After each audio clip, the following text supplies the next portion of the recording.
Բարի առավոտ, սիրելի հեռուստադիտողներ։ Չինական իմաստությունն ասում է, ով կյանք է սիրում, նա սիրում է ուտել։ Բարև ձեզ, սիրելիներս, հայ չինացիկ։ Սիրելի չինացիկ, պետք չէր պատը սարքել այդ երկար չինական պատը։ Միևնույն է, ամբողջ աշխարհը հասկացավ, թե դուք պատի հետ ինչ եք անում։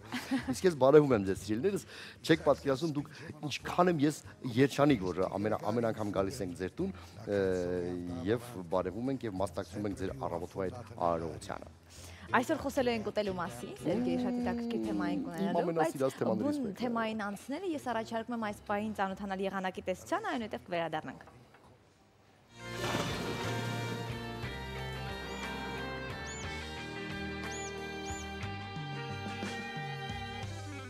Հուլիսինի եղանակի տեսությամբ եթերում աշխատում է Գագիկ Սուրենյանը, բարի լույս։ Ինչպես ցույց են տալի օդերթաբանների ուսումնասիրությունները, առաջիկա օրվա ընթացքում եղանակը հանրապետության տարածքում կպայմանավորվի արևմուտքից մոտեցող ցիկլոնային դաշտով, որը հատկապես կակտիվանա օրվա երկրորդ կեսին եւ գիշերային ժամերին։ Այսպիսով շրջանների զգալի մասում սպասվում է կարճատև անձրև եւ ամպրոպ, կենտրոնական եւ հյուսիսային շրջաններում հնարավոր է կարկուտ, ամպրոպները կուղեկցվեն ուժեղ քամիներով մինչեւ 20 մետր/վայրկյան արագությամբ։ Հյուսիս-արևմուտքից ցուրտ օդի ներհոսքը հանրապետության տարածք կշարունակվի, որի արդյունքում ջերմաստիճանը կշարունակի նվազել 2-ից 4 աստիճանով։ Հիմա տեսնենք, թե ինչպիսի եղանակ կդիտվի հանրապետության մարզում։ Տավուշի մարզում օրվա երկրորդ կեսին եւ երեկոյան ժամերին սպասվում է կարճատև անձրև եւ ամպրոպ, ամպրոպների ժամանակ քամուշ գնացում մինչեւ 18 մետր/վայրկյան արագությամբ։ Օդի ջերմաստիճան Իջևանում գիշերը սպասվում է 14 ցելսիուսը 25, Դիլիջանում գիշերը 11 ցելսիուսը 23 աստիճան տաքություն։ Նույն եղանակն է Լոռու մարզում կարճատև անձրև եւ ամպրոպ։ Վանաձորում գիշերը սպասվում է 10 ցելսիուսը 22, Տաշիրում գիշերը 8 ցելսիուսը 20 աստիճան տաքություն։ Շիրակի լեռնային շրջաններում բավականին ցուրտ է, Աշոտ քաղաքում գիշերը սպասվում է 5 ցելսիուսը 20, Գյումրիում գիշերը 8 ցելսիուսը 24 աստիճան տաքություն։ Իսկ հա Արագածոտնի մարզում տեղումների հավանականությունը շարունակում է մեծ մնալ հատկապես լեռնային գոտիներում։ Հովտային շրջաններում տեղումների հավանականությունը փոքր է, սակայն տեղ-տեղ այնուամենայնիվ կարճատև անձրև հնարավոր է։ Ապարանում գիշերը սպասվում է 6 ցելսիուսը 21, Աշտարակում գիշերը 15 ցելսիուսը 31 աստիճան տաքություն։ Իսկ Սևանա լճի ավազանում կրկին եղանակը անկայուն նկարագիր կկրի։ Օդի ջերմաստիճանը կնվազի 2-ից 3 աստիճանով, կեսօրից հետո կդիտվի կարճատև անձրև եւ ամպրոպ, հարավային հատվածներում հնարավոր է նույնիսկ հորդառատ տեղումներ։ Սևան քաղաքում գիշերը սպասվում է 10 ցելսիուսը 22, Գավառում գիշերը 7 ցելսիուսը 20, Մարտունիում գիշերը 8 ցելսիուսը 21 աստիճան տաքություն։ Կոտայքի մարզի Հրազդան քաղաքում գիշերը սպասվում է 9 ցելսիուսը 23, Աբովյանում գիշերը սպասվում է 15 ցելսիուսը 27 աստիճան տաքություն։ Արարատյան դաշտում տեղումներ սպասվում են ուշ երեկոյան ժամերին, կդիտվի նաև քամուշ գնացում մինչև 15 մետր/վայրկյան արագությամբ։ Արմավիրի մարզում գիշերը սպասվում է 16-ից 17 ցելսիուսը 30-ից 31, Արարատի մարզում գիշերը կդիտվի 16-ից 17 ցելսիուսը 29-ից 30 աստիճան տաքություն։ Վայոց ձորում տեղումներ սպասվում են հատկապես լեռնային շրջաններում, ընդ որում հնարավոր են նաև ինտենսիվ անձրևներ։ Ջերմուկ քաղաքում գիշերը սպասվում է 7 ցելսիուսը 21, Եղեգնաձորում գիշերը 16 ցելսիուսը 30 աստիճան տաքություն։ Սյունիքի մարզը նույնպես կգտնվի ցիկլոնի ազդեցության ներքո, այստեղ լեռնային շրջաններում առանձին հատվածներում կդիտվի մառախլապատ եղանակ, ամպրոպ եւ քամուշ գնացում։ Իսկ անձրևները հատկապես հորդառատ կլինեն Գորիս Քաջարան հատվածներում։ Մեղրի քաղաքում գիշերը սպասվում է 19 ցելսիուսը 30, Կապանում գիշերը 15 ցելսիուսը 28, Սիսիանում գիշերը 10 ցելսիուսը 23 աստիճան տաքություն։ Ստեփանակերտում գիշերը սպասվում է 17 ցելսիուսը 26 աստիճան տաքություն։ Հիմա վերլուծենք, թե ինչպիսի եղանակ է սպասվում մայրաքաղաքում։ Առաջիկա 3 օրերին երեկոյան ժամերին հնարավոր է կարճատև անձրև եւ ամպրոպ եւ հատկապես տեղումների հավանականությունը մեծ է հուլիսի 9-ին եւ 10-ին։ Օդի ջերմաստիճանը հուլիսի 9-ին գիշերը կլինի 16 ցելսիուսը 30, հուլիսի 10-ին գիշերը սպասվում է 16 ցելսիուսը 30, հուլիսի 11-ին նույն ջերմաստիճանն է գիշերը 16 ցելսիուսը 30 աստիճան տաքություն։ Ցանկանում եմ ձեզ բարձր տրամադրություն անկախ եղանակից։ Կհանդիպենք։ Եվս մեկ անգամ բարև իմ սիրելի հերոսադիտողներից ամենասիրելի հերոսադիտողից։ Ինչու՞ եք դուք ամենասիրելի հերոսադիտողը, որովհետև դուք առավոտվա հերոսադիտողն եք։ Իսկ առավոտվա հերոսադիտողը որակապես տարբերվում է երեկոյան հերոսադիտողից, որովհետև երեկոյան դուք արդեն հոգնած եք, պայթած, դյուրագրգիռ, գալիս եք աշխատանքից սոված, իսկ հիմա մեր բոլորի ռեակցիաները բթացած են, զվացեղ պատրաստելու եւ լողանալու, ասենք, արանքում նայում եք մեր դայլայլը, թե մենք էլ դայլայլում ենք ձեզ համար այսօր դայլայլում է դες համար Վարդուին եւ Սերգեյը։ Խոսեցինք եղանակից, եղանակը այսպես լավ եղանակ է եւ լավ եղանակի համար պետք է լավ հանգիստ։ Լավ հանգիստը բավականին լավ փողարժի։ Բոլորս բողոքում ենք Հայաստանում բարձր գների համար եւ շատ վատ սերվիզի համար ենք բողոքում։ Հետարքիր է մոտավորապես 200-150,000 դրամ բավական նորմալ գնա Դուբայում լավ հանգստանա, իսկ մեր ճահճոտ Սևանում հանգստանալու համար օրական 50,000 դրամ, բայց չգիտես թե ինչու։ Սերգեյ, մի բողոքի, ամենտեղ կարելի է հանգստանալ, քանի որ եղանակը լավն է եւ ամառը։ Ես այժմ ուզում եմ ներկայացնել ամենաթանկ քաղաքների հանգիստը։ TripAdvisor զբոսաշրջային կայքը հրապարակել է այն քաղաքների ցանկը, որոնք այս ամառ ամենից թանկն են զբոսաշրջիկների համար։ Հաշվարկներն արված են հետևյալ չափանիշներով. որքան արժե համարը 4 աստղանի հյուրանոցի համարում, տաքսիով 2 անգամ 3 կիլոմետրանոց ուղևորությունը, 2 կոկտեյլը եւ 2 հոգու համար նախատեսված ընթրիքը գինով։ Եվ այսպես արդյունքներում պարզվել է Triple Index ներկայացվել է, կոչվել է վարկանիշների արդյունքում, պարզվել է, որ Լոնդոնն է ամենաթանկը, քանի որ կապ ունի որոշ չափով օլիմպիական խաղերի հետ, արժե 414 եվրո։ Սա մեծապես պայմանավորված է հենց օլիմպիական խաղերի հետ։ Երկրորդ ամենաթանկ քաղաքը Նորվեգիայի մայրաքաղաքն է, Օսլոյում երրորդ նմանատիպ հանգիստը արժե 400 եվրո։ Ցյուրիխում նույն հաճույքը արժե 387 եվրո։ Հաջորդիվ զբոսաշրջային թանկությունն այսպես է բաշխվել աշխարհի քաղաքների միջև Փարիզում, Ստոկհոլմում, Նյու Յորքում, Մոսկվայում, Կոպենհագենում, Սիդնեյում, Սինգապուրում։ Իմ ազգային այսպես արժանապատվությունը ոտնահարված է, այո։ Ես կարծում եմ, որ ամենաթանկ երկրների ցանկում գոնե մեր երկիրն էլ կլինի, բայց պարզվում է մենք էլի առաջինը չենք, լավ չէ։ Մենք առաջինը չենք այդ հարցում, բայց առաջինն ենք Խաչմերուկի հարցում։ Այս բան առաջարկում եմ դիտել Իրինային եւ տեղեկանալ Երևանի մայրաքաղաքի փողոցների երթևեկության մասին։ Իրինա, դու մեզ լսում ես։ Բարյանավոտ Սերգեյ Պրիվետ, պրիվետ։ Բարի լույս բոլորին, ովքեր հանգստյան լավ օրերից հետո արդեն արթնացել ու հետևում են առավոտը շանթում ծրագրին, սակայն նրանք, ովքեր առաջիկա րոպեներին պատրաստվում են ինչ-որ տեղ գնալ, ապա հուսով ենք մեր այս տեղեկությամբ ձեզ կօգնենք ճիշտ ճանապարհներ ընտրել։ Այս պահին մենք գտնվում ենք Հերացի փողոցում, որտեղ ինքներդ այժմ կարող եք տեսնել, թե ինչպիսի խիտ է երթևեկությունը եւ մեքենաները տեղաշարժվում են պարբերական ընդհատումներով, քանի որ միասնիկյան պողոտայից մեքենաների հոսքն անընդհատ շարունակում է դեպի Հերացի փողոց, այնպես որ հարգելիներս, եթե ձեզ ճանապարհն անցնում է այս փողոցով, ապա այն շրջանցեք Աբովյան փողոցով կամ ձեզ հարմար այլ տարբերակով, քանի որ րոպե առ րոպե այստեղ երթևեկությունը ավելի խիտ ու ավելի դժվար անցանելի է դառնում։ Տեղեկացնեմ նաև, որ երթևեկությունը այս պահին խիտ է նաև Բաղրամյան փողոցում, Կոմիտասում, Տիգրամեծ Խանջյան Խաչմերուկում, ինչպես նաև Նալբանդյան փողոցում եւ Գարեգին Նժդեհից ընդհուպ Արշակունյաց փողոցը։ Եվ երթևեկությունը բավական դժվար անցանելի է այս պահին քաղաքապետարանի հարակից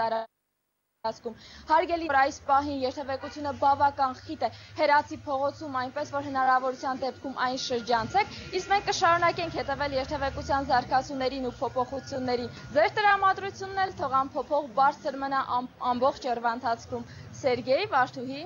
Լինա, շատ շնորհակալ ենք քեզ այս անփոխարինելի տեղեկության համար, իսկ մենք այսօր կխոսենք ձմերուկից։ Գիտեք, շատ եմ սիրել ձմերուկ միշտ եւ նաեւ, չգիտեմ, երևի թե աշխարհում բոլոր մամաները գոնե մի անգամ ձմերուկ են գերել, որտեղ իրանց փուճուր երեխաները որ հարցնել մամա, այդ փորը ինչի հետ կամ ձմերուկ եմ գերել։ Մի անգամ։ Իդեպ ձմերուկի հայրենիքը համարվում է Հարավային Աֆրիկան։ Ձմերուկի վայրի տեսակների միջև այժմ էլ կարելի է հանդիպել Հյուսիսային եւ Հարավային Աֆրիկայի տափաստաններում, Հին Եգիպտոսում ձմերուկը հաճախ տեղավորում էին փարավոնների դամբարաններում որպես սննդի աղբյուր անդրշիրիմյան կյանքում։ Սիրելի հերոստատիտող, խնդրում եմ ձեզ, ես թատերական գործիչների միության անդամ չեմ եւ ամբողջ հույսս այսպես իմ հերոստատիտողի վրա է։ Եկուս մյուսօր եթե մեռա հետս մի քանի ձմերուկ դրեք եթե կարելի է։ Բայց դու փարավոն չես, Սերգեյ։ Այ քեզ բան։ Իմ անպայման փառավորն է, ինչ խտրականություն է, չեմ հասկանում։ Լավ, քո ցանկությունը կարծում եմ որ կիրականացնի։ Ձմերուկը Եվրոպայի մոտ գործել խաչակրած արշավանքների ժամանակ։ Ներկայիս խոշոր ձմերուկի այդ տեսակը ստացել են հին ժամանակներում արաբներն ու հրեաները։ Հայաստանում ձմերուկը հայտնի է եղել շատ ավելի վաղուց։ Օժնվի խաչակրած արշավանքների այդ, ասենք, ոդկը, որ այս կոնտինենտ, այսպես ասած, ոդկ դրեց, հա, եւ մենք ունեցանք ձմերուկ։ Այս պայն դիտենք տեսանյութ, որտեղ կպատմեն եւ օգտակարության եւ վնասակար կողմերի մասին ձմերուկի, խնդրեմ։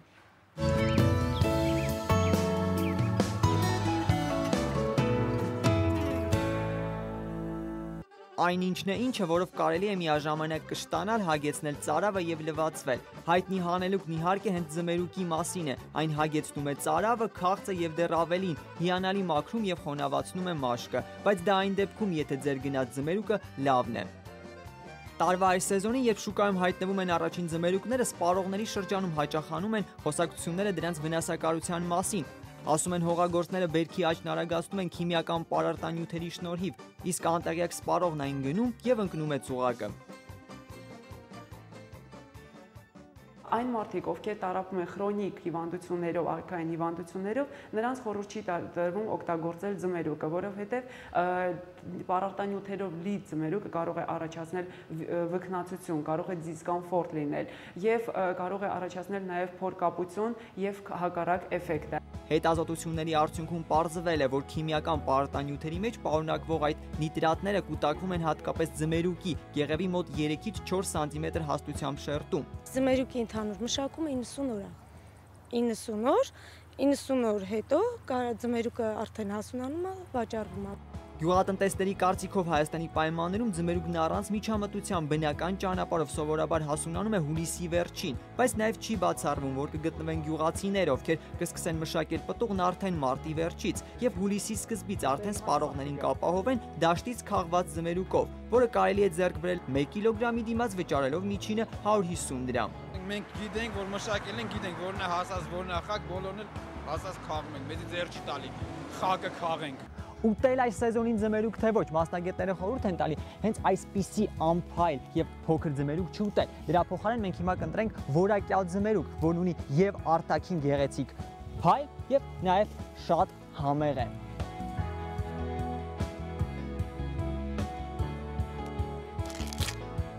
Նայում ենք ձմերուկի տեսքին, եթե ձմերուկը փայլում է եւ չորացած է, ուրեմն ձմերուկը հասած է։ Եվ քաղում ենք։ Քաղեմ։ Սա մեր հասած ձմերուկը։ Կդրենք եւ հյուրասիրենք ձեզ։ Տարածված կարծիք կա, թե ձմերուկի կորիզները վտանգավոր են առողջության համար։ Ծննդաբանները համաձայն չեն այս կարծիքի հետ ու դրա օգտակարության մասին խոսում են կոնկրետ փաստերով։ Կորիզը կարելի ունի մաքրող հատկություն եւ ես կուզենամ մի բաղադրատոմս նշել, որի շնորհիվ կարելի է օգտագործել կորիզը։ Նա մաքրում է օրգանիզմը պարազիտներից։ Կորիզը անհրաժեշտ է մանրեցնել, ավելացնել կաթ 1:10-ի հարաբերությամբ եւ այդ թուրմը օգտագործվում է, դա իրենից ներկայացնում է բուժող բուսական դեղ եւ այն մաքրում է օրգանիզմը պարազիտներից։ Ձմերուկի օգտակարության մասին առաջին իմացել են աֆրիկացիներն ու այն անվանել կարմիր հսկա։ Դեռևս 4000 տարի առաջ հայտնաբերված այս պտուղը մարդիկ ուտում էին համեմելով տարբեր համեմունքներով կամ եփուն շաքարի օշարակով։ Ձմերուկը հարուստ է A եւ C վիտամիններով։ Բացի դրանից պարունակում է մեծ քանակությամբ ֆոլիաթթու, որը նորմալացնում է ճարպանյութափոխանակությունը, եւ ամենակարևոր նշանակությունը ձմերուկի դա այն է, որ այն պարունակում է մեծ քանակությամբ մագնի։ 150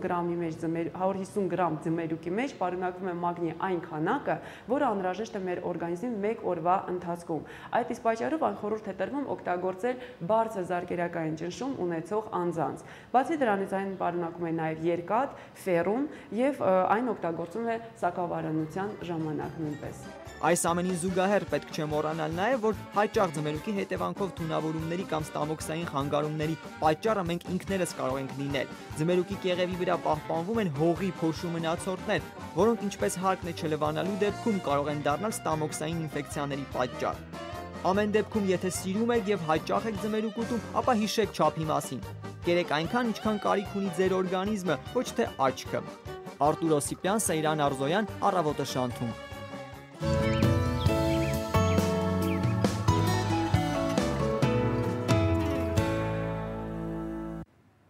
Ձմերուկից եւ ամռան թեմաներից սահուն անցնենք մեր հյուրերին եւ այսպես մեր տաղավարում են հայ խոհարարական ավանդույթների զարգացման եւ պահպանման հասարակական կազմակերպության նախագահ Սեդրակ Մամուլյանը եւ նույն կազմակերպության փոխնախագահ Ռուզանա Նահապետյանը։ Բարի առավոտ։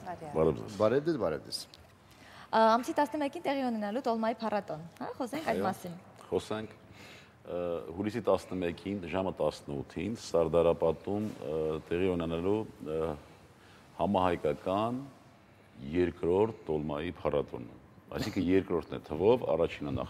անցած տարի արեցինք, փառատոնը կազմակերպվում է Ոսկե Ծիրան կինոփառատոնի շրջանակներում եւ այնտեղ ներկայացում են Տոլմայի տարատեսակ բարդատոմսեր։ Հետաքրքիր է, չէ՞, եթե ասենք չիմանաս, որ Ոսկե Ծիրանն էլ ասենք կինոյի հետ է կապված, կարծես թե Հայաստանում բոլոր փառատոները ուտելու հետ են, ասենք Տոլմայի փառատոն, Ոսկե Ծիրանի փառատոն։ Ուտելը շատ կարևոր բան է, նախ ասեմ։ Ես դա զգացել եմ։ Եվ այդ շրջանակներում, այսինքն ինչի երևի հարցնեք, թե ինչի Ծիրանի, Ոսկե Ծիրանի շրջանակներում եւ ինչի Երևի հյուրերի համար, հա, որ ասենք իրանք էլ։ Այո, անպայման հյուրերի համար, որ մենք կարողանանք այնտեղ իրենց հրամցնել Տոլմայի տարատեսակները, առավելապես այս միջոցառումը ուզենք թե չուզենք, մի քիչ քարոզչական նպատակ է հետապնդում։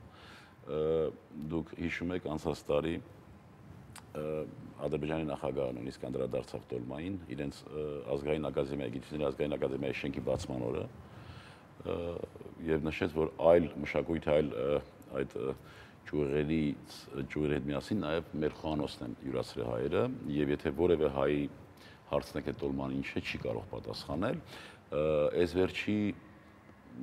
վերջի այս նախադասությունում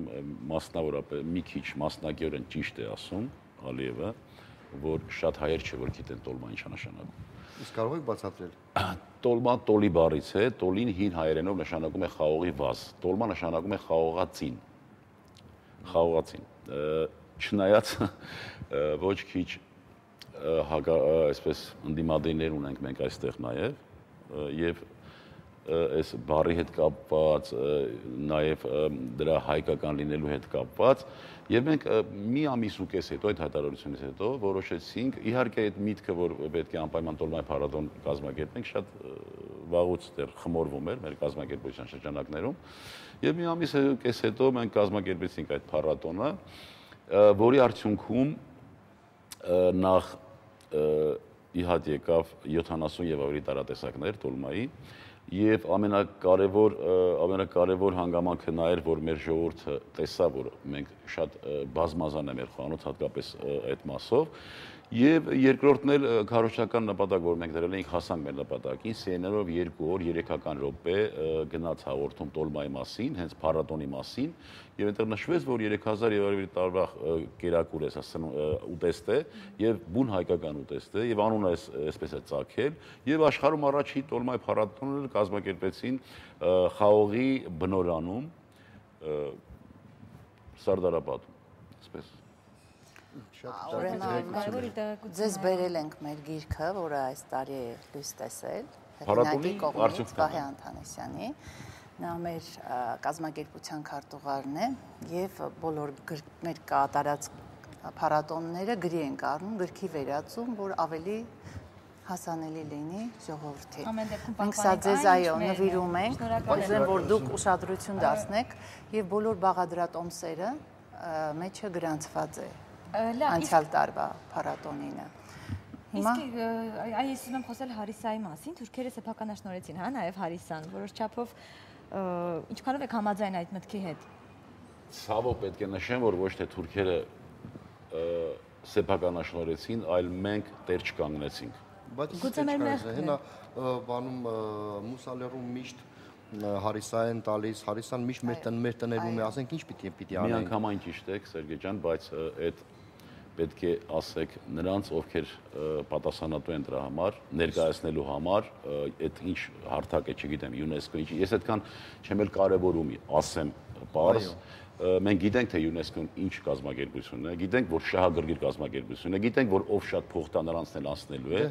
բայց էլի հարթակ է եւ կարելի է օգտագործել մեր երկրի մասին դրական ինչ որ Իդեպ հարիսա հարել բառը եթե տոլման չգիտեի գրափարից ինչ որ մի հատ բառի օրինակ բերեցիք, ապա հարել, խաշել, հա, խաշ, չգիտեմ, խորովել, տապակել, տապակայել, դա ասենք հայկական բառեր են։ Շատ լավ եք ասում, բայց մարդիկ, որոնք դրա համար պատասխանատու են, ձեր կարծիքին չեն։ Որոնք դրա համար աշխատավարձ են ստանում։ Այնքան մարդ կա, որ իմ կարծիքին չի, հենց դրսը ասում։ Չէ, բայց նա հենց դրա համար աշխատավարձ է ստանում։ Այդ դա լավ չի։ Հենց դրա համար աշխատավարձ։ Մեր հացն է ուտում։ Դուք տեսեք, նույնիսկ վերջերս հանրագիտարան է գրվում եւ այնտեղ ուտեստի մասով պետք է ներկայացնի Հայաստանում ուտեստի գլխավոր մասնագետ կա այդպիսի մի տիկին եւ այնտեղ ինչ է ներկայացնում որ հայերը առավելապես տոլման պատրաստել են թթու վարունգից ներողություն թթու կաղամից դա պասուտ տոլման է չէ պասուտ սկզբից ասում են սուտ տոլմա բառը առավելապես օգտագործել են թուրքերը յալանչի տոլմա թարգմանել է հայերեն, սուտ տոլմա են օգտագործել եւ մեծամասամբ պասուց։ Եվ այնտեղ վերջում գրում են օգտագործել են նաեւ խաղողի տերևով, այսինքն այն հիմքը, որ մենք ասում ենք, որ տոլի բառից է, չի ընդունվում։ Իսկ ինքը որտեղից որ օգտվել է, որ գրականությունից։ Այնտեղ գրած է դրա մասին։ Այդ մենք չէ որ ասում ենք։ Այնտեղ գրած է, բայց շրջանցել է։ Հիմա թուրքն է վերցնում, թե մենք ենք տալիս։ Եթե մենք ասում ենք, որ առավելապես կաղամից են պատրաստել դա ստացվում է, որ բառը տոլի բառից է, չի ստացվում։ Գիտեք, պատմության ամենամեծ խեղաթյուրողը Բույնյաթովը, հա, այսպես ասած, թուրք պատմաբան է։ Ժամանակին Խորհրդային Միության օրոք աշխատում էր, գալիս էր Ադրբեջանից եւ երկար ժամանակ նստում էր մեր ազգային գրադարանում եւ մատենադարանում։ Նույն հետո, որ այս ամեն ինչ սկսվեց, Այդ հետ շատ ես կասկածում էի, ես հիմա համոզվեցի, Բունյաթով այստեղ թորներ է թողել նաև։ Երևի, ստերևույթին երկու հատ թոր թողել է հաստատ։ Այո, հաստատ։ Լավ, իսկ փառատոնին ովքեր կարող են մասնակցել։ Փառատոնին կարող են մասնակցել բոլոր նրանք, ովքեր ունեն լավ տրամադրություն, ովքեր լավ են տրամադրված եւ այս երկրի նկատմամբ ունեն լավ վերաբերմունք, այսինքն բոլորը։ Եվ մասնակիցները լինելու են Մասնակիցները լինելու են արհեստավարժ խոհարարները, սկսնակ խոհարարները, որոնք դեռ ուսուցանում են, ուսումնական կենտրոնների հետ են համագործակցում, եւ անհատ քաղաքացիները, որոնք որ ունեն իրենց ընտանեկան տոլմաները, ընտանիքում պատրաստվող տոլմաները, որոնք որ հանրությանը ծանոթ չեն,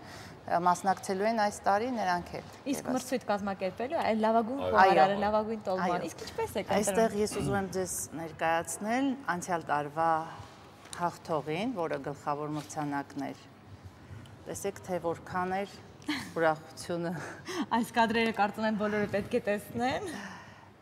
Մենք տեսանյութով էլ այս կադրերը կարող ենք տեսնել, այս պահին խոսենք ավելի փառատոնի մասին, հա։ Այ իսկ ինչպես եք ընտրում հիմա լինի տոլմայի փառատոն կամ խաշսամայի կամ հարիսայի։ Ասեմ ինչպես ենք ընտրում։ Ժյուրի։ Սերգեյն հարիսայի մասին նշեց, չէ, այդ հարիսայի ժամանակ, երբ որ այդ ՅՈՒՆԵՍԿՕ-ի այդ բալի կղզում, չգիտեմ ինչ արեցին, մենք հավաքվեցինք, հրավիրեցին ինձ մի տեղ, որտեղ այդ կոմպետենտ մարդիկ էին ինձ եւ այնտեղ քննարկում էինք ես ասացի որ ես համոզված եմ իհարկե իմ կարծիքն է սա հաջորդ քայլով թոնրի նկատմամբ են ոտնձգություն անելու հաջորդ քայլով կարասագործության եւ այլ եւ այնտեղ նույն մարդիկ միջավայրը շատ հայտնի մարդիկ են նշեցի որ իսկ ինչ է թոնիրը հայկական է թոնիրը թուրքերներ են օգտագործում նույնիսկ անցան Քոչարի պարին Քոչարին էլ հայերեն է պարում, թուրքերն էլ ինչ կա այստեղ։ Եվ մենք հիմա անցած տարի էր սա։ Մենք արդեն էլ չենք սպասում ինչ որ մեկը ներկայացնի, ինչ որ մեկը։ Մենք արդեն այս տարի կազմակերպում ենք նաև թոների տոն։ Օգոստոսի 11-ին մենք կազմակերպելու ենք նավասարն ենք նշելու եւ թոների տոն ենք անելու։ Սիրով կլուսաբանենք։ Սևանի տարածաշրջանում, Ծաղկունք գյուղում, այնտեղ 8 թոնիրներ են պատրաստելու, ամֆիթատրոն, այնտեղ շատ։ Այդպես որ մենք չենք սպասում, մենք մեր գործը անում ենք։ Մենք մեր գործը անում ենք ու տենց էլ շարունակենք։ Գիտեք նաեւ որն է կարեւոր։ ոչ միայն փառատոններ կազմակերպել, խոսել եւ գրել դրա մասին, այլ օրինակ խնդրեմ, Հայաստանով շրջեք, մտեք յուրաքանչյուր ռեստորան, յուրաքանչյուր նշանակ տեղ, բացի խորովածից ու քյաբաբից ոչինչ չկա։ Օրինակ ես այդքան մսակեր չեմ եւ հիշում եմ եղել է այդպես որ ամիսներով դուրս եմ ապրել տնից դուրս, հա, ասենք սյոմկեքա կամ ինչ նկարահանների ժամանակ ու այդ քյաբաբներից արդեն ու խորովածներից ուղղակի ալերգիա ունեի, հա, ուզում ես մի անգամ սպաս ուտես, ուզում ես մի անգամ չգիտեմ, ասեք թեկուզ նույն տոլմա ուտես կամ որևէ այլ բան, դուք պատկերացրեք զբոսաշրջիկ, որը եկել է Հայաստան ու մտնում է, ասենք Սևանի տարածքում կամ որևէ, ասենք Ալավերդում, հա, մտնում է ինչ-որ մի ռեստորան հաց ուտելու Սևանում գոնե կարող են զուգ տալ մեկ-մեկ, իսկ ուրիշ տեղեր ասում են բացի քյաբաբից եւ խորովածից, այսպես յուղոտ, էլ ոչինչ չեն սարքում։ Միգուցե դրա մասն է պիտի մտածել, որ ասենք այդ ռեստորաններում, չգիտեմ, թեկուս տիպողաբար, ասենք ասել որ։ Հիմա կազմակերպության կից խոհարարները նման աշխատանք են կատարում, որ հայկական խոհանոցը հրամցնեն թե զբոսաշրջիկներին, թե մեր տեղացի ցանկացողներին, բայց տեղացի ցանկացողներն էլ նրանց պահանջարկն էլ միայն ցավոք խորովածն ու քյաբաբն է, որովհետև շատ մեծ աշխատանք են կատարում, որ ռեստորան այցելած մարդուն ասել, որ չի կարելի, չունենք խորոված, չենք պատրաստում մեզ մոտ խորոված։ Լավ, ունենք խորոված, բայց նաև ունենք ուրիշ բան։ Ապրեք, այո։ Ինչու ոչ։ Դրա մասին մենք մտածել ենք, մենք գործունեություն ենք ծավալել նաև այդ ուղղությամբ եւ նախ ասեմ, որ մենք ունենք դպրոց արդեն եւ այն ինչ որ մենք վերամշակում ենք, այն ինչ որ մենք վերականգնում ենք, դա նաև կրողներին ենք թողնում։ Բայց ամենակարևոր հարցը մեր ուտեստի խոհանոցի մասով դա նա է, որ երբևիցե կազմակերպված բանահավաքություն չի իրականացվել ուտեստի մասով Հայաստանում։ Եվ այսպես ուղղակի ասել, որ մենք քաշիկան մեր ծիսական կերակուրչի եւ մեր օջախներում չի օգտագործում, դա Երևանի կաբինետներում նստած ոչ մեկը չի կարող իմանալ, դա օգտագործում է թե չէ։ Մենք բանավակության այդ ծրագիրը ներկայացրել ենք եւ հիմա արդեն փառք Աստծո, որ արդեն բանակցություններ այն փուլում ենք, որ իրականացնելու ենք ամբողջ Հայաստանի տարածքով։ Նույնիսկ ներգրավելու ենք Ջավախքը եւ Արցախը։ Եւ բանավակություն ասելով գյուղ առ գյուղ փնտրելու ենք, գտնելու ենք, իսկ այնտեղ ուղակի խորհրդական իմաստով գոհարներ կան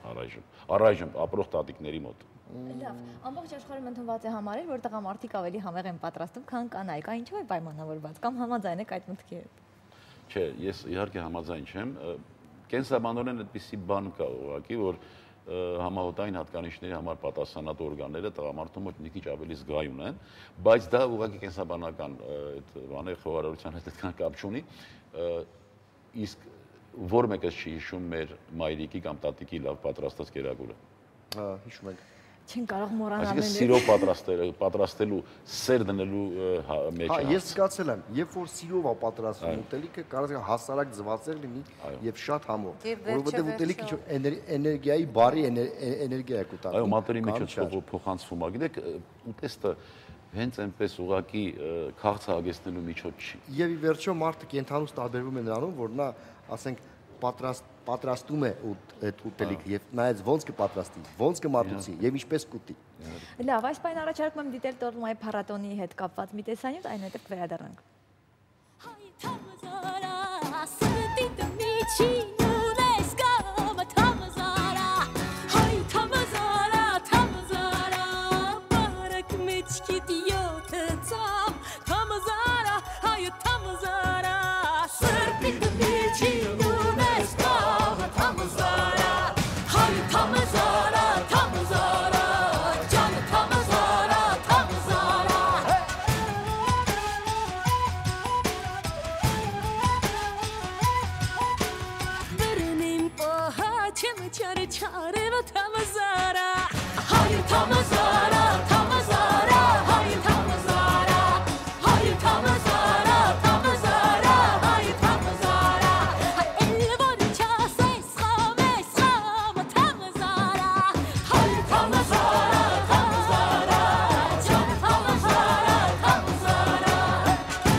Հուլիսի 11-ին Սարդարապատում տեղի կունենա տոլմայի փառատոն, ցանկացողները կարող են ներկա գտնվել։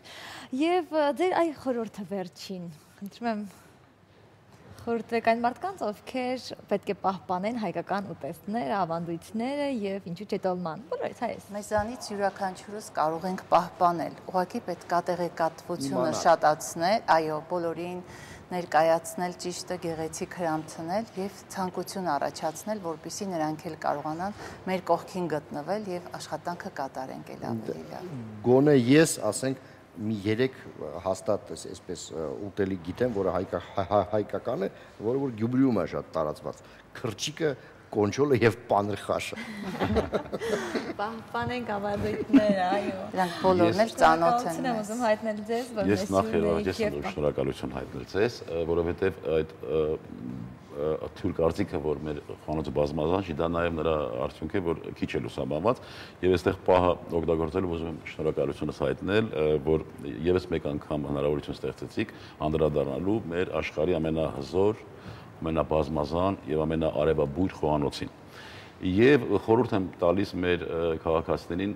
ավելի շատ օգտվեն ազգային խոհանոցից, ավելի շատ օգտվեն մեր բնամթերքով պատրաստված յուրաքանչյուր կերակրտեսակներից եւ հրավիրում եմ նախ ձեզ նույնպես հրավիրում եմ հուլիսի 11-ին։ Սիրո Սերգեյ, մենք տոլմակ պատրաստենք, Սերգեյ խոստացիր։ Մենք այնտեղ կազմակերպելու ենք այդ ամեն ինչը, ուրախանալու ենք եւ չկամեցողներին էլ մի քիչ ներվայնացնելու։ Ես ելի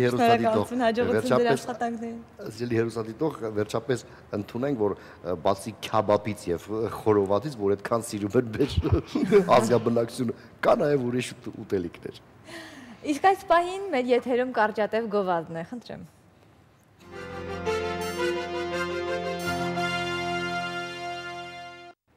Հիշեցնենք մեր հաղորդման հովանավորն է Պելե ընկերությունը, գնեք Պելե, գտեք շահող կտրոնը եւ շահեք Samsung ֆիրմային բջջային հեռախոս։ Իսկ այս շաբաթ Շանթի եթերում կարող եք դիտել ժողովրդական երգիչ նախագծի առաջին մրցութային համերգը, նախապատրաստական աշխատանքների եւ ստեղծագործական process-ի մասին ամեն բան կիմանանք հենց հիմա դիտելով անոնսներ էջը Լիանա Բաղդասարյանի մեկնաբանությամբ։ Խնդրեմ Լիանա։ Շնորհակալություն Բայրույսիմ գործընկերներին։ Նշեմ, որ ժողովրդական երգիչ նախագծի 3-րդ եթերաշրջանի Անդրանիկ գալահամերգը շաբաթ օրը դիտեցինք։ Առաջինը, որ նկատելի դարձավ այս եթերաշրջանում, դա բեմի ձևավորումն էր, հայ արվեստի խիստ ընդգծված շեշտադրությամբ, առավել տարածական եւ լուսային գերհագեցած LED էկրաններով։ Րոպեներ անց արդեն անգամ ժյուրիի անդամների համար բացահայտումներ եղան, կատարողներին լսելիս եւ դիտելիս։ Հաջորդ նոր խոսքը նվագակցությանը վերաբերեց։ Նվագակցության արդիականացված հնչեղություն մի խոսքով, առաջին գալահամերգն ու կարծիքները դրանից հետո։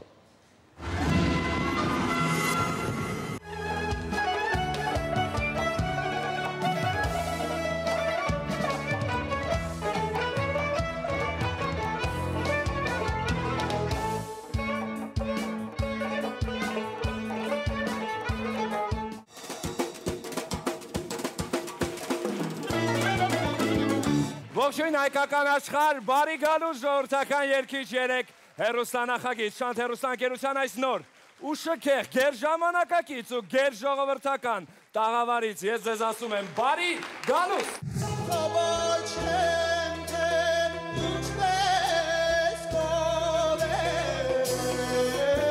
Հիացել եմ այս բեմի ձևավորմամբ, շատ ինքը ներդաշնակություն ունի իր մեջ եւ արդիական է եւ նույն ժամանակ ազգային նախշերը կան, էլեմենտները այդպես ասած, եւ գույները համահունչ էին յուրաքանչյուր երգչի ժամանակ գունային այդ լուծումը առանձնահատուկ էր։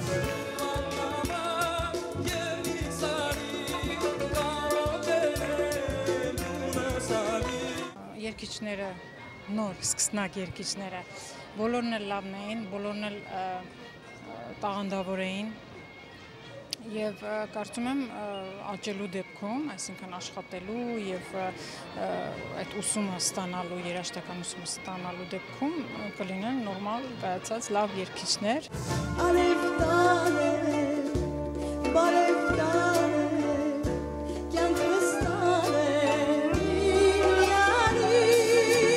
Մնացած դիտողությունները արդեն փորձերի ժամանակ կանենք, որ հաջորդ համերգի ժամանակ այդ խնդիրները չունենան։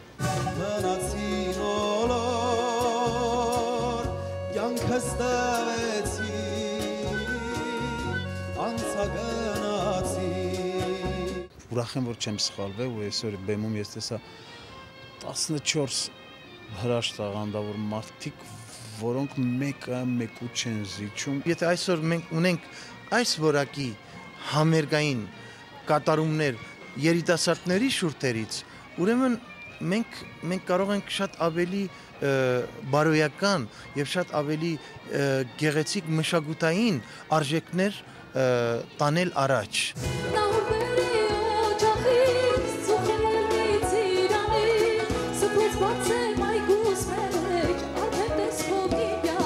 Հետաքրքիր էր այդ լուծումը էստրադային եւ ժողովրդական ժանրերի ես ինքս իմ ամբողջ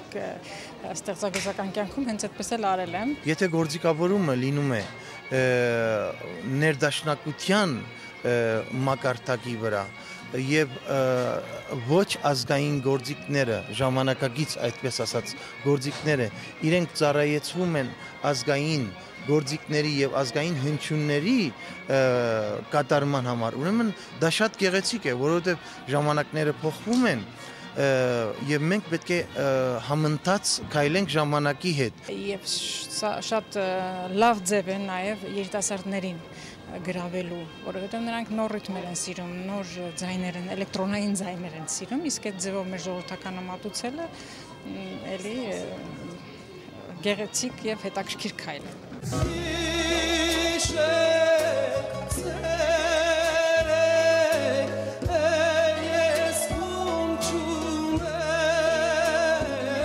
Այսօր բեմից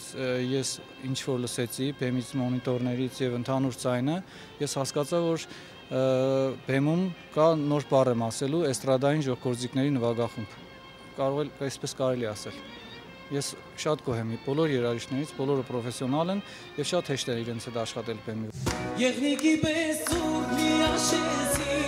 ուժան, ջահեցի տստում իմ աշեցի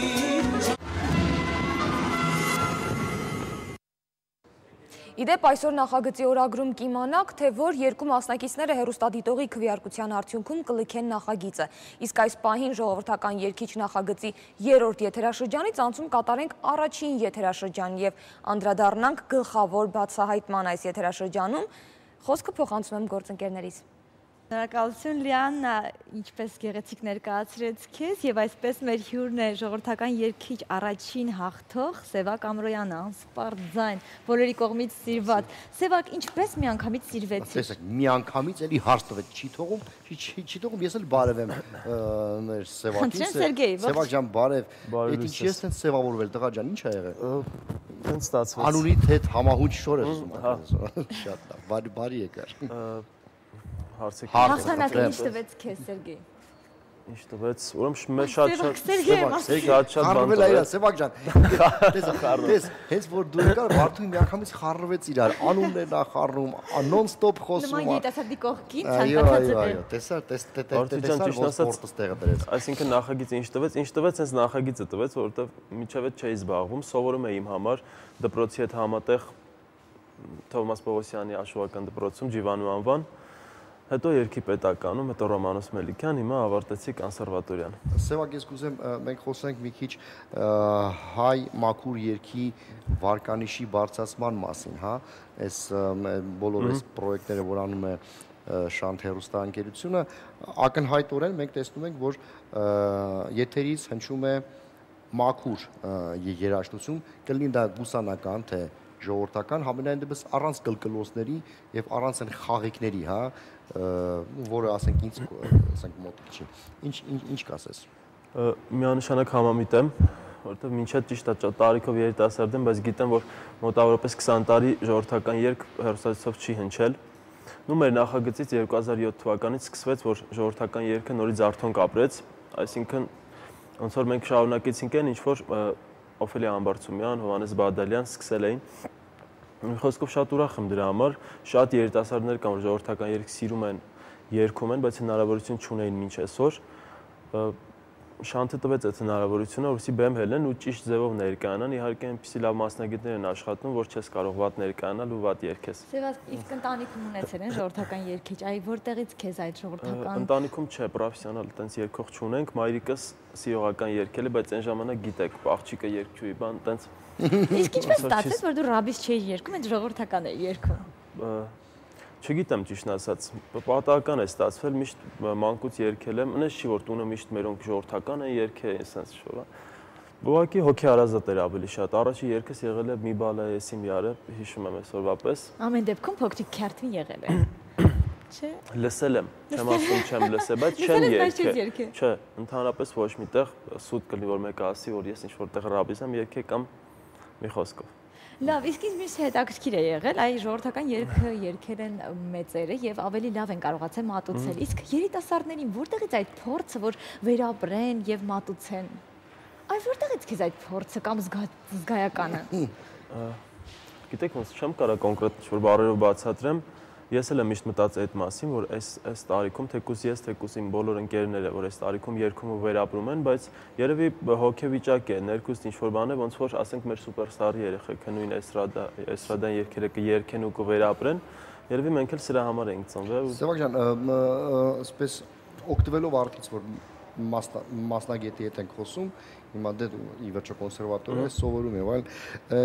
կարող ես մի փոքր տարբերությունները մեզ այսպես բացատրեց էթնոգրաֆիկ, ազգագրական երաժշտության եւ ժողովրդական։ Ի վերջո որտեղ է այդ բանը, այդ եզրը։ Ռաբիզը պարզա, հենց որ սկսեցին թուրքանալ, ուրեմն ռաբիզը։ Իսկ էթնոգրաֆիան եւ ժողովրդականը ինչով կտարբերես։ Այսինքն նայեք, ինձ որպես որ ասեմ հարազատ ոճ կամ հարազատ երգեր, նու խառն են։ Ես ժողովրդական երգեր կա, որ շատ եմ սիրում։ Այսինքն ժողովրդականը գիտենք, որ մեր ժողովրդից եկած, նույն ասենք հորովելը, որ կոմիտասը մշակել է կամ այդ տիպի երգերը ավելի հարազատ են ինձ համար։ Նու ունենք աշուղական երգեր, աշուղների ստեղծած երգեր, ազգագրականը մի քիչ իմ համար այդքան, չգիտեմ, հոգի հարազատ չի։ Այսինքն ես ավելի մելոդիչնի ու չոր սիրուն թեմատիկ երգեր եմ սիրում։ Այսինքն ազգագրականը մի քիչ ավելի խառն է, հա, այսպես։ Ազգագրականը մի քիչ ավելի այդ սասնական պարերը ներկայացնող երգեր, նու այդ տիպի երգերն են ավելի շատ։ Այսինքն ազգագրականը չի կարա լինի սիրո հիման վրա ինչ-որ մելոդիկ երգ։ Այսինքն ռազմական երգեր են մի քիչ, հա։ Քոչարի, Արխուշտա, այդ։ Չի, ես գիտեմ ազգագրական երգեր, որ մի քիչ ասենք սիրո մասին են, բայց իրենք իսկապես անմշակ են, հա, ոնց որ մի քիչ մի քիչ ասենք խառն են։ Ոնց եկել է այն թվերից, հիմա այդ ձեր ներկայացնում են ժողովրդական երգը, ոնց որ ասենք այն ժամանակ էր երգում, հիմա մի քիչ ձուլվավ, մաքրվավ, չէ, ամեն մեկը տարբեր է ներկայացնում, բայց այդ տես մնաց։ Լավ, իսկ Սևակին որտեղ կարելի է լսել։ Գիտեք, շատ համերգներ ենք տալիս, չեմ աշխատում ոչ միտեղ։ Նախագծից հետո ինչով ես զբաղվում։ Նախագծից հետո սովորում էի կոնսերվատորիայում, հիմա այս տարի ավարտեցի, օրինակ տարվա մեջ մեծ համերգներ ենք, հյուրախաղեր ենք ունենում։ Օրինակ գնացինք Բրազիլիա, դեկտեմբերին վերադարձանք։ Բրազիլիա եւ ժող երգով։ Արգենտինա, Ուրուգվայ, Բրազիլիա։ Իհարկե շնորհակալություն Սփյուռքի նախարարին, Հրանուշ Հակոբյանին, շատ։ Շատ։ Օրինակ Արգենտինայում մեծ հայություն ունենք, Ուրուգվայում մի քիչ ավելի, Բրազիլիայում նույն Բրազիլիա, Ուրուգվայ նույններ։ Իսկ միայն հայեր էին գալի, թե։ Լինում էր օտարերկրացի, բայց շատ չէին։ Հիմնականում հայությունը, բայց այդ այն հայությունն է, որ ոչ Հայաստանը տեսե, ոչ, այսինքն ծնվել մեծացել են մի 7 պորտ ընդեղ են, էլի ծնվել մեծացել։ Իսկ այլ մասնակիցներ կային։ Բրազիլիա, կառնավալային հայեր։ Թե նաև կային այլ մասնակիցներ։ Ճիշտ ասած հավաքական խումբեր, ես, Արմինկան, Զարուհի Բաբայանը եւ ջութակահար ունենք Վարազդատ Խաչումյան։ Նույնքը ծրագիր է, բարեգործական համերգներով Սփյուռքի նախարարությունը ամեն տարի անում է։ Շատ ողջունել եք քո կողմից, որ մասնակցում ես նման համերգներին։ Իսկ այժմ հետևում ես ժողովրդական նախագծին։ Հա, իհարկե հետևում եմ, համերգին եղել եմ։ Ողջունում եմ բոլորին, հաջողություն եմ մաղթում։ Թող վայելեն այս մի 3 ամիսը, որովհետև այս իրանց համար մեծ փորձ է ու երջանիկ պահեր է, որ կյանքում ոչ թե կրկնվի։ Իհարկե, կյանքս գլխի վրա շուռ եկե նախագծի պրոյեկտից հետո։ Այսինքն միջև այդ ես լրիվ ուրիշ մարդ էի, իսկ հիմա լրիվ ուրիշ մարդ եմ, իմ ապրելակերպով, իմ շրջապատով։ Ահագին մեծ բան է տվել ինձ։ Շնորհակալություն։ Եթե չմասնակցեր, ինչ կաներ։ այդ չեմ կարող ասել։ Ճիշտն ասած, դպրոցի ավարտելու հետ համընկավ։ Ես արդեն ուզում էի որոշեի, միջև կորոշեի ուրիշ մասնագիտություն ընտրել կամ բան, ու պրոյեկտը չթողեց արդեն ես որ ուրիշ մասնագիտություն ընտրեմ կամ Իսկ երբևէ պատկերացրիր որ կհաղթես։ Ոչ։ Երկչի մասնագիտությունը այնպեսին է, որ շատ հաճախ սեղաններին, քեֆերին, բան տենց մի հատ երգի էլի, մի հատ երգի ու պատկերացնում թե ինչքան ես ծանրանում ամեն անգամ որ ասում մի հատ երգի որպես գործ եմ նայում արդեն ճիշտ ասած առաջ նեղվում էի բան դելա ավելի հերիքա թողեք հացը տեն կամ միտեղ մտնում ես չեն թողում հացը դες մի հատ երգես լսենք իսկ փոքր ժամանակ եղել է որ քեզ ասենք այսպես ասենք ծնունդը դա չէ հավաքվել են բոլոր ծնողները արդեն մոռացել են երեխեքին իրանք ուտում խմում են վայ այս երեխի ծնունդ արի բանի ջան դնում են աթոռ ու ասում են դե երգի եղել է այդպես ինձ ասել են դե բարի քեզ ասել են դե բարի մինչև իմ բարում ես ճիշտ ասած չի եղել որովհետև շատ ամաչկոտ եմ եղել շատ հիմա ես մի քիչ հիմա եմ սենց բացվել ու խոսում ես միշտ նեղվել եմ ինձ པարզա երբեք ոչ մեկ չես տիպում որ ես երգեի արտասանեի կամ պարեի հա բայց այնքան եմ նեղվել որ գնացել եմ ինչ-որ միտեղ մեկը ասենք իրանց ասենք ընտանիքի երեխային զորով ասենք նվագել են տալի կամ երգել են տալի նախ քուն տանում է ասենք ու դու պիտի ասենք ինչ-որ մեծ ռեակցիա տաս երեխան ես իմ անուշ Հայաստանի արևահան այս լավ բարի ջան ապրես դաման տենց ու տես ապուշ վիճակ ասեցնում ասենք սա ծրոնները շատ ուրախ են որ երեխան երգեց պարեց կամ արտասանեց իսկ դու այնքան էլ չես ուրախ բարերը չի հիշում հուշում եմ իսկ հիմա են ու սա հյուրերը նստած արդեն այս վիճակն է մոտները չէ Լավ, այս պահին առաջարկում եմ եւս մեկ անգամ Խաչմերուկ էջին կապնվենք, այնուհետև կշարունակենք մեր հետաքրքիր եւ տարօրինակ զրույցը։ Իրինա, լսում ես ինձ։ Իրինա, ինչ եղավ այդ երեխան։ Ահա։ Պրիվետ։ Բարի առավոտ բոլորին, բարի առավոտ բոլոր նրանց, ովքեր իրենց լավ օրվա սկիզբը շարունակում են հետևելով առավոտը շանթում ծրագրին։ Մենք էլ շարունակում ենք մոտ 40 րոպե հետևել մեր փողոցներում տիրող երթևեկությանը, այս պահին Գարեգին Նժդե փողոցից, որտեղ մեքենաների ակտիվ հոսք է եւ խցանված վիճակ է, հատկապես Գարեգին Նժդե հրապարակի տարածքում մեքենաները տեղաշարժվում են շատ փոքրությամբ եւ կան կուտակումներ այստեղ ու դիտելով մեքենաների երկար ձգվող շարասյունը կարելի է եզրակացնել, որ առաջիկա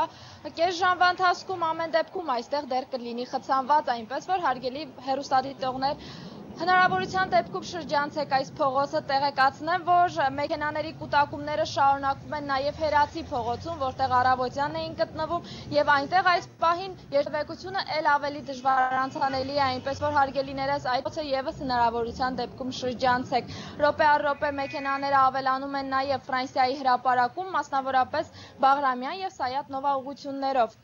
Միասնիկյան պողոտայում, Վազգեն Սարգսյան փողոցում, իսկ Աբովյան փողոցի որոշ հատվածներում կուտակումներ են դիտվում։ Այս ժամի համար այդ հարգելիներս թող ձեր տրամադրությունը լինի ամբողջ օրվա ընթացքում արևոտ ու ինչպես այս առավոտն է։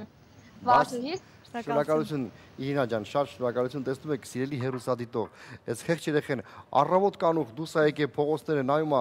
ինչպես կարելի է քշել, ինչպես չի կարելի քշել, գնահատենք Իրինայի աշխատանքը, նաև մեր նկարահանող խմբի աշխատանքը, շնորհակալություն երեխաներ ջան։